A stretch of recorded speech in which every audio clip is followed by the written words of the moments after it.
دوست نو جسویر نو برا نہ لگا.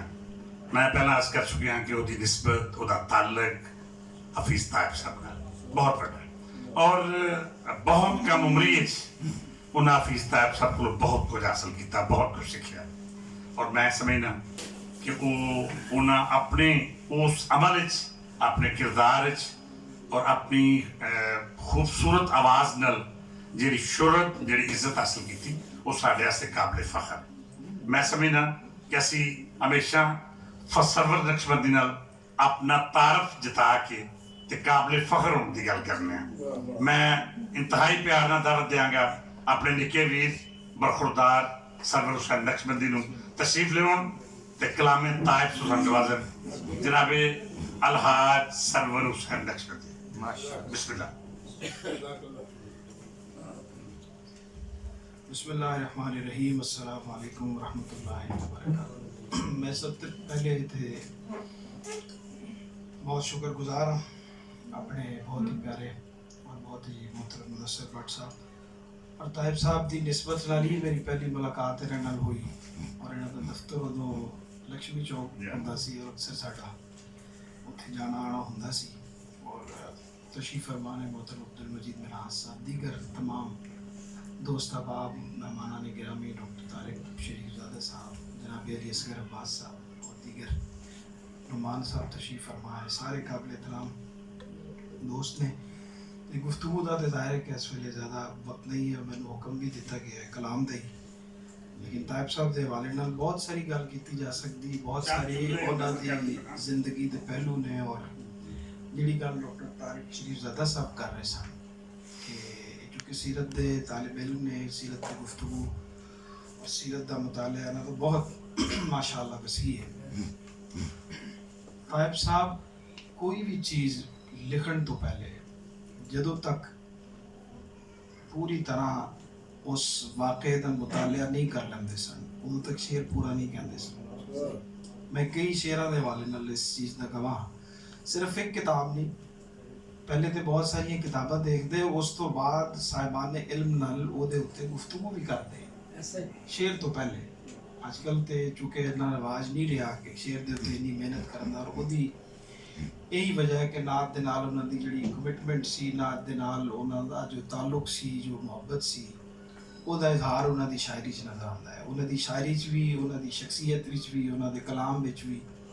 اور انہوں نے جڑا متاثر کیتا اپنے پورے عہد نو, اور ساڈے جڑے بڑے بڑے غزل لکھن والے لوگ سن, شعر والے لوگ سن, وہ سارے دے سارے نعت والے انہاں دی ترغیب دی وجہ تو آئے, جن بڑے بڑے بڑے نام جڑے نے شامل نے جڑے گنوائے جا سکتے ہیں. اللہ انہاں دے درجات نو بلند فرمائے. اور ساڈے عہد وچ اور آن والے زمانے چ نعت دے حوالے نال کسے نو کوئی یہ چاہے کہ میں بہت زیادہ مطالعہ کرن دا وقت نہیں ہے, بہت ساری کتاباں دیکھ کے کیونکہ نعت واسطے تانوں قرآن دا مطالعہ بھی چاہیے ہے, سیرت دا مطالعہ بھی چاہیے ہے, حدیث دا مطالعہ بھی چاہیے ہے. اگر کسی کو چونکہ زمانہ بڑا تیز ہو گیا, بڑی ساری مصروفیات جڑیاں پھیل گئی ہیں, کوئی یہ چاہے کہ میں تھوڑے وقت نعت کہن دا سلیقہ اور شعور مینوں آ جائے تو کتاباں میں زیادہ نہ پڑھنیاں پین, تو صرف کلیات طائب پڑھ لیں. وہ نعت دا شعور بھی مل جائے گا, سیرت دیاں ساریاں جڑیاں جہات نے وہ تو بھی وہ نظر گزر جائے گی, قرآن و حدیث دیاں جڑیاں نعت دے حوالے نال اہمیت نے وہ بھی نظر تو حفیظ طائب دی کلیات دیکھ کے گزر جائیں گی. اللہ تعالیٰ انہوں دے درجات کو بلند فرمائے.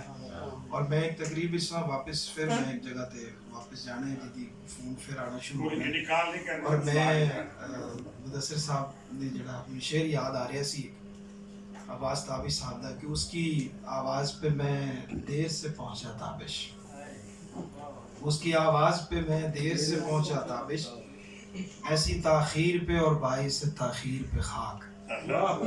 ہمیشہ بلاندے رہتے ہیں لیکن وہ مصروفیات ایسیاں جڑیاں بہت ساری جہاتیں ہوندیاں نے جہدے مرل طائب صاحب دے کلام دی جڑیاں خوبیاں نے وہ بے شمار بیان کیتیاں جا سکتیاں نے. میں کلام پیش کرنا وہ دے وچ ہی خوبیاں میں آ جائیں گی اور میری حاضری جڑی ہے وہ بھی لگ جائے گی.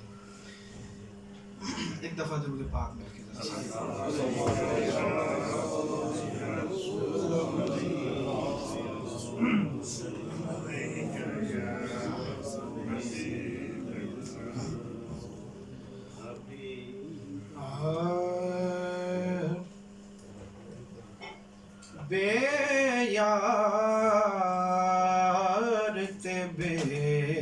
ਵਸਦੇ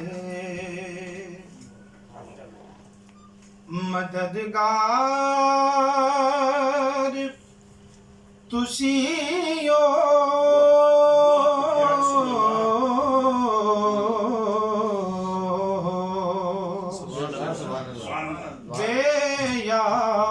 ਬੇਯਾਰ ਤੇ ਬੇਵਸਦੇ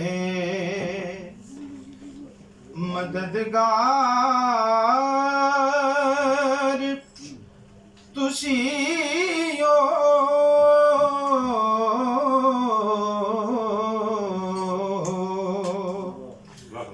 ਗਮ ਖਾਦੀ ਹੋਈ ਜਾਨ ਦੇ ਗਮ ਖਾਰ ਤੁਸੀਂ ਓ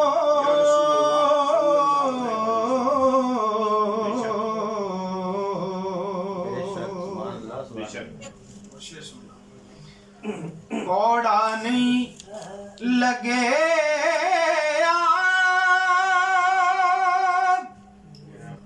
ਕਦੀ ਸੱਚ ਜਿਸ ਦੀ ਜ਼ੁਬਾਨੋਂ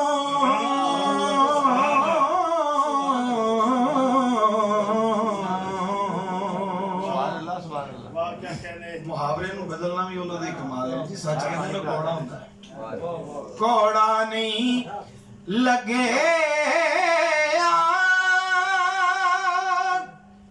ਕਦੀ ਸੱਚ ਜਿਸ ਦੀ ਜ਼ੁਬਾਨੋਂ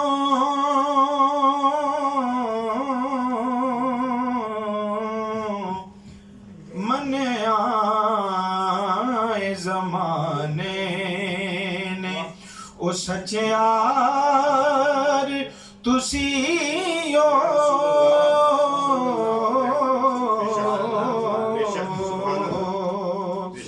ਮੰਨਿਆ ਜ਼ਮਾਨੇ ਨੇ ਲੱਗੀਆਂ ਹੋਈਆਂ ਜਿਸ ਵੱਲ ਨੇ ਜਹਾਨਾਂ ਦੀਆਂ ਨਜ਼ਰਾਂ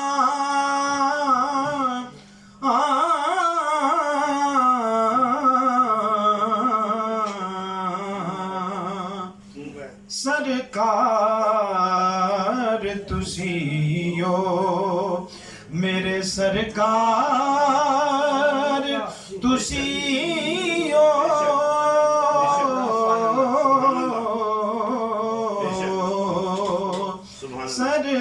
ਸਰਕਾਰ ਤੁਸੀਂ ਓ ਮੇਰੇ ਸਰਕਾਰ ਤੁਸੀਂ ਓ